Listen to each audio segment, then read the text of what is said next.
This is true for the entire world. Some people just get special treatment.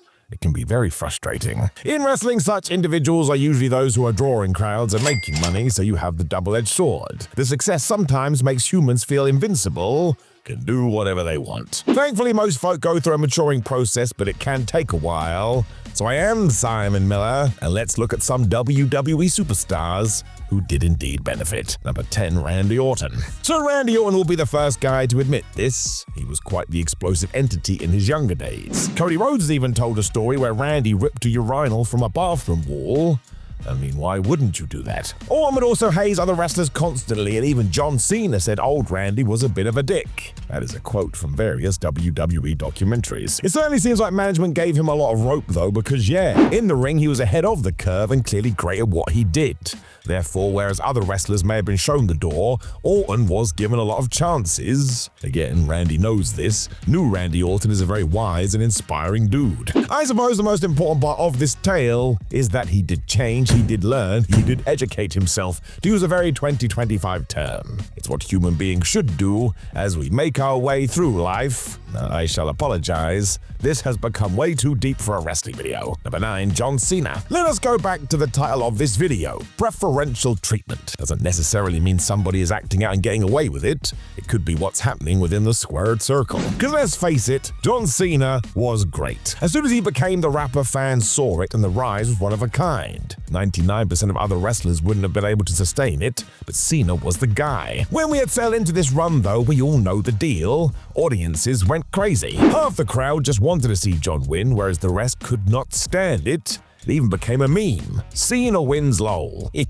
knows about this too. He talked about it during an interview. Rather than switch lanes, WWE did double down, and look, if Cena wasn't Cena, this would have been awful, but because he was, he turned it into something new and something special. We'd never seen anything like it. Of course, he was shifting merchandise like nobody else, but there's other stories of guys and girls finding themselves in similar positions, and they weren't given any extra time. Here, we were going to wait it out. This actually can be stretched all the way to Cena's current retirement tour.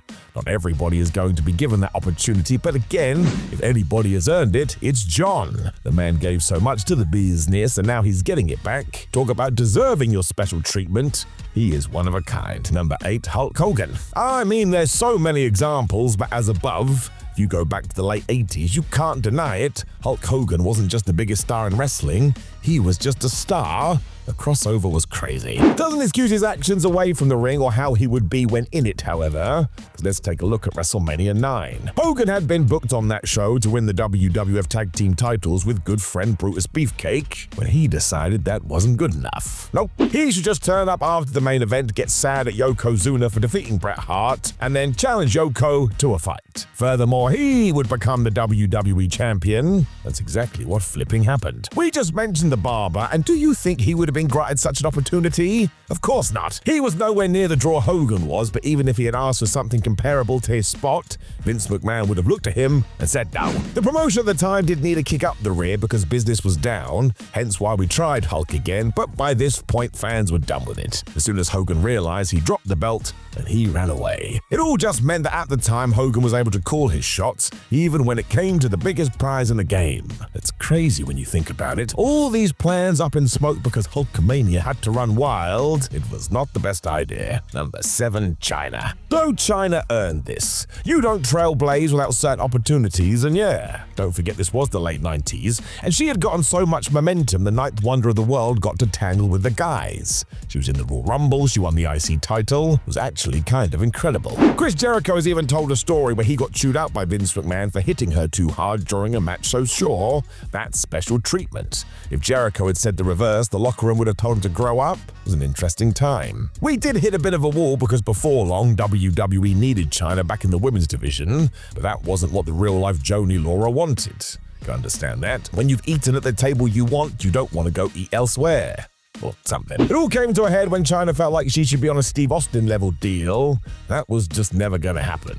Jim Ross has talked about this and how he and Chyna clashed over who she should be feuding with and what her contract should be, and I suppose that's when the special treatment ended. The power of money. It is a huge shame they couldn't come to an agreement because Chyna never got around to in the WWE, and she struggled following her exit.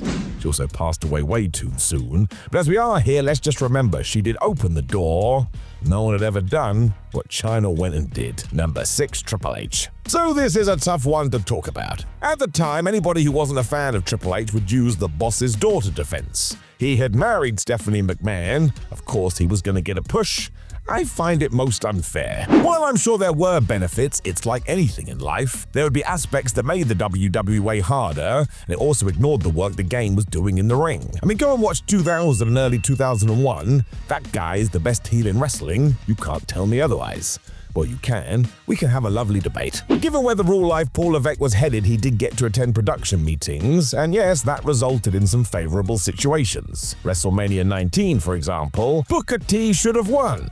The good guy should always win at the biggest show of the year, but again, we've talked about that in other videos. When it was time to create a new world title for Raw in 2002, Eric Bischoff just gave it to Triple H too, and again. Not sure anybody else could have pulled that off.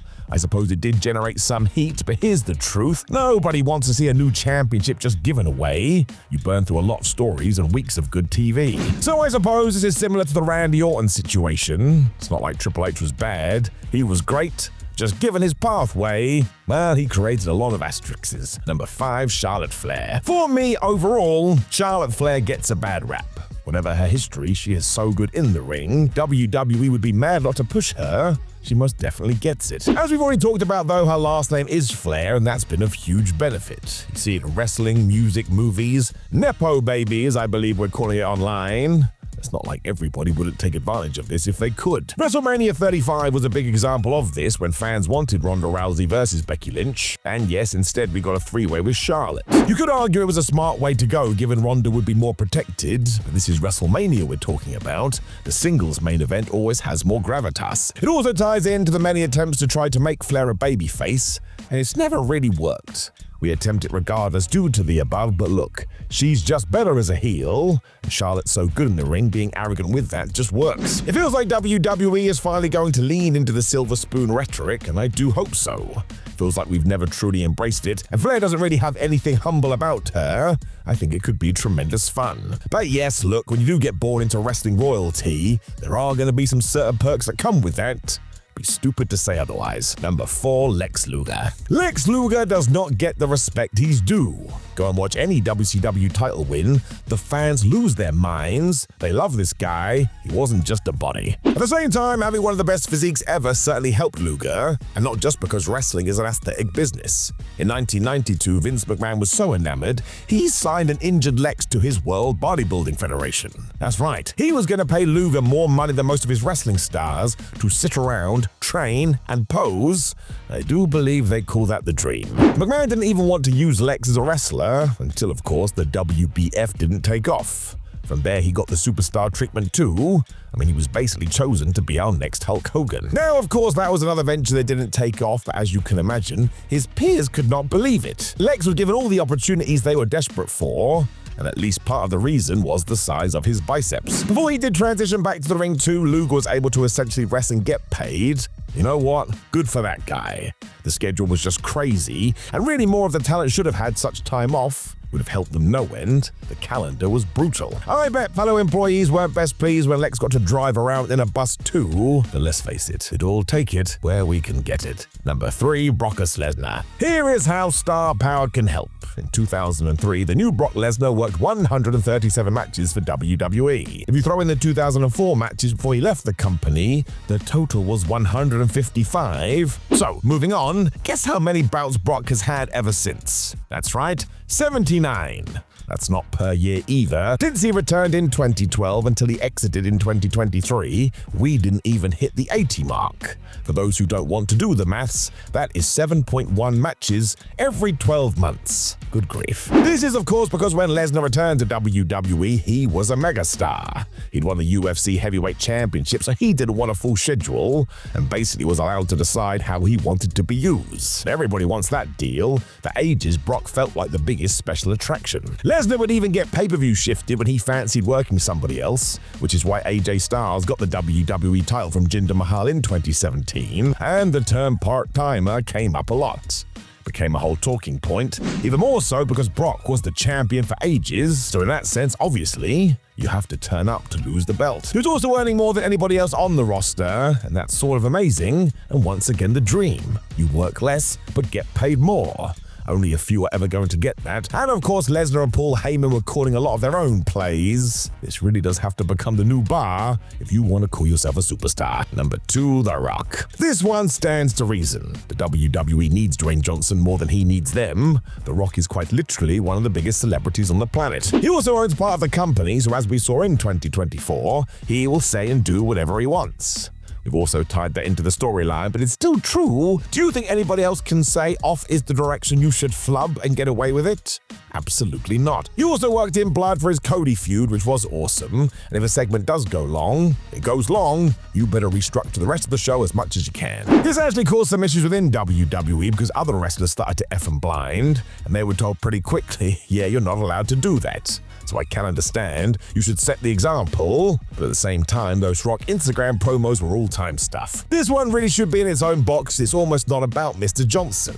If anybody at this level came to WWE, I am pretty sure they can choose their creative.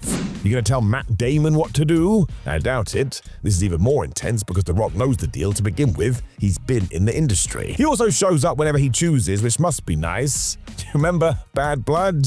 I mean, we still have no idea. Number 1, Shawn Michaels. It is the OG of all of these stories. Just as the internet was finding its feet, the Shawn Michaels tales were everywhere. It was almost bonkers. For there were narratives about HBK walking out after falling afoul of Vince McMahon, losing his smile, bar fights, other wrestlers he yelled at backstage. Shawn is the first to own his mistakes today, but yeah, it was like Michaels thought he was untouchable. The interesting part of the time period is that while Michaels was a Vince McMahon chosen guy, he also got to be so loud because of WCW. Vince couldn't lose another star to his competition, so if Shawn was going to shout at Vader for punching him too hard, fine, cool, calm down, we'll find you another opponent. This was all happening before HBK made it to the world title scene too, and when he did, it kind of doubled.